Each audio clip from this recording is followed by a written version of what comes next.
بچوں کو کس طرح ڈیل کیا.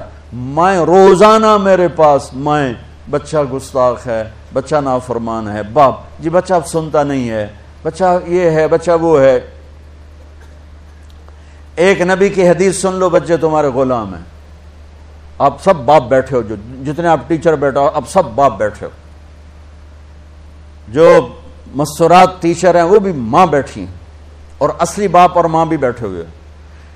میرے نبی نے فرمایا اکرموا اولادکم، اپنے بچوں کو عزت دو، عزت دو. میرے نبی کیسے عزت دیتے تھے؟ حضرت فاطمہ گھر میں انٹر ہوتی، اور یہ حضرت فاطمہ کا آنا کوئی 8ویں دن نہیں ہوتا تھا، گھر کے ساتھ گھر تھا، 2-4 گھر چھوڑ کے حضرت فاطمہ کا گھر تھا. ہر دوسرے تیسرے دن حضرت فاطمہ آتی ہیں. میرے نبی چیئر پہ بیٹھے ہیں، زمین پر بیٹھے ہیں، چارپائی پر بیٹھے ہیں، لیٹے ہوئے ہیں. جو ہی فاطمہ کو دیکھتے آپ کھڑے ہو جاتے. سبحان اللہ. کوئی اپنے بچوں کے لیے کھڑا ہوتا ہے؟ آپ لوگ کلاس روم میں آتے ہو تو آپ کے لیے بچے کھڑے ہوتے ہیں، اور میرے نبی کیا یہ بچے آپ کی اولاد ہیں.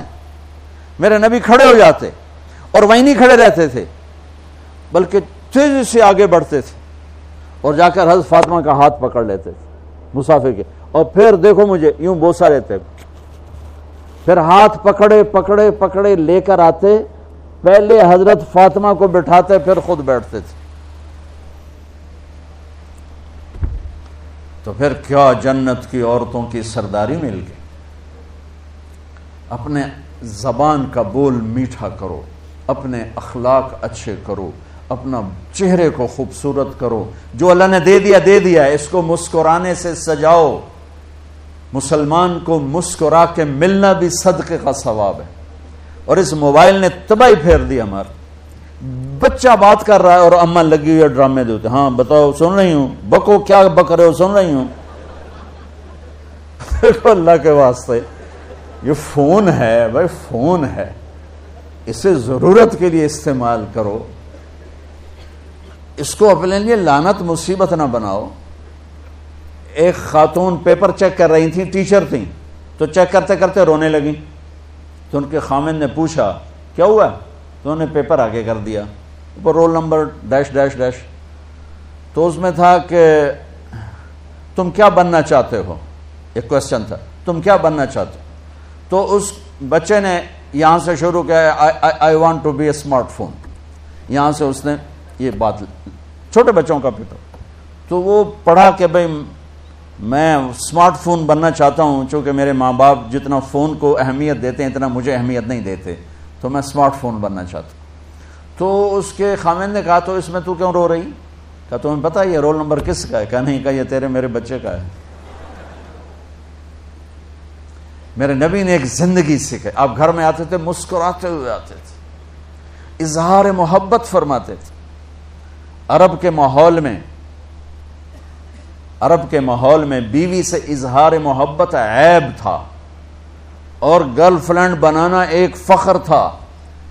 آپ لوگ کٹھے پڑھتے ہو، اس لعنت سے بچو. باعزت آئے ہو، باعزت چلے جاؤ. اپنی شادیاں ماں باپ کی رائے سے کرو، ماں باپ کی دعائیں لے کر کرو، اپنے فیصلے خود مت کرو. یہ کیا کریں، اب بچے بچیاں کٹھے پڑھتے ہیں تو اس قسم کی لعنتیں چلیں گی تو صحیح، لیکن میں جتنا بچ سکتے ہو بچو بچو. اپنے فیصلے ماں باپ کے حوالے کرو، اپنے فیصلے ماں باپ کے حوالے کرو. چونکہ جتنی عشق کی شادیاں ہوتی ہیں وہ ساری ہی ناکام ہوتی ہیں. عرب کے ماحول میں اظہار عشق بیوی کا عیب، اور گرل فرینڈ کے لیے اشعار. اس کلچر میں بھرے مجمع میں ایک آدمی پوچھتا ہے یا رسول اللہ من احب الناس الیک، آپ کو سب سے زیادہ کس سے محبت ہے؟ تو اپنے نبی کی سنو. آپ نے زور سے فرمایا عائشہ سے. وہ ہل گیا، کہنے لگا ارے یہ کیا ہوا یا رسول اللہ، میرا مطلب یہ نہیں ہے، میرا مطلب ہے کہ مردوں میں کس سے زیادہ پیار ہے. تو آپ کو پتا چل گیا، اس کی نبض پہ ہاتھ رکھ لیا کہ اس کو ہضم ہی نہیں ہوا کہ میں نے عائشہ کا نام لے دیا. اب آپ نے کہنا تھا ابو بکر سے، تو آپ نے کہا عائشہ کے ابا سے، عائشہ کے ابا سے. آپ اتنے کائنات کا بوجھ سر پہ اٹھا کے زندگی گزاری، اور اپنے حسنین کے لیے روزانہ وقت نکالتے تھے. آپ کہتے ہو میں ریکٹر ہو گیا ہوں، میرے پاس ٹائم کوئی نہیں، میں پروفیسر ہو گیا ہوں، میرے پاس ٹائم ہی کوئی نہیں، تو کیا فائدہ ہے ٹائیاں لگانے کا؟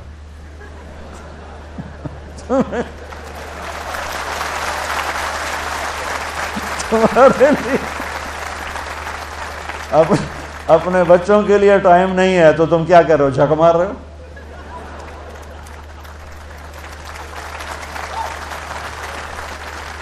میرے نبی سے زیادہ مصروف کوئی آئے گا؟ بولو، جواب دو زور سے۔ 7 بر اعظم کے انسان اور قیامت تک کے انسانوں کی ذمہ داری سر پر ہو، اور وہ روز بچوں کے لیے وقت نکالیں۔ این اللقا، میرے شرارتی بچے کدھر ہیں؟ روزانہ دوسرے تیسرے دن آپ حسنین کو ٹائم دیتے۔ اب کیسے ٹائم دیتے؟ دیکھو، ان کے لیے ایسے آپ ان کے لیے ہاتھ بھی بچھا دیتے اور پاؤں کے گھٹنے بھی اٹھا دیتے، ہاتھ اور گھٹنے لیول کر کے، کمر پورا جیسے سواری کا ہوتا ہے۔ آؤ بھائی بچوں، اپنے اونٹ پہ چڑھ جاؤ۔ دونوں بچوں کو اوپر چڑھا کر کمرے میں چکر لگاتے، پھر کہتے تمہارا اونٹ کیسا ہے؟ پھر دونوں کو اتار کے زینب کو اوپر چڑھاتے، پھر کہتے اوپر سے آ گئے حضرت جابر ایک دفعہ کہ حسنین اوپر چڑھے ہوئے تھے، بڑی عالی شان سواری ہے بھائی، بڑی عالی شان سواری ہے بھائی۔ تو میرے نبی نے نیچے سے کہا، بڑے عالی شان سوار ہیں بھائی، بڑے عالی شان سوار ہیں بھائی، میرا سب سے بڑا سرمایہ میری اولاد ہے، میں نے اسے ٹائم نہ دیا، میں نے اسے یہ سب آپ کی اولاد بیٹھے ہوئے ہیں، سب آپ کی اولاد بیٹھے ہوئے ہیں۔ ٹیچر کا رتبہ بہت بلند اللہ نے بنایا ہے۔ میرے نبی ٹیچر بن کے آئے، بادشاہ بن کے نہیں آئے، حاکم بن کے نہیں آئے، تاجر بن کے نہیں آئے، میرے نبی معلم بن کر آئے، مقدس ترین نسبہ۔ یہ سب آپ کی اولاد ہے۔ یہ اگر اچھے انسان بنتے ہیں، میرے 5 بچے ہیں، کتنا کو صدقہ جاریہ بنیں گے؟ آپ کے 10,000 بچے ہیں، اگر یہ ایک بچہ صحیح چلے، نیک بنے، آپ خود سے جو کتنا بڑا آپ نبیوں کے ساتھ اٹھائے جائیں گے۔ یہ اتنا عالی شان مرتبہ ہے انسانیت کے لیے، معلم بننا، ٹیچر بننا۔ لیکن پھر نبی کی زندگی پڑھو، نبی والے اخلاق پڑھو کہ میرے نبی نے کیسے زندگی، کیسے خوبصورت طریقے سے اپنی اگلی نسل کو سنبھالا۔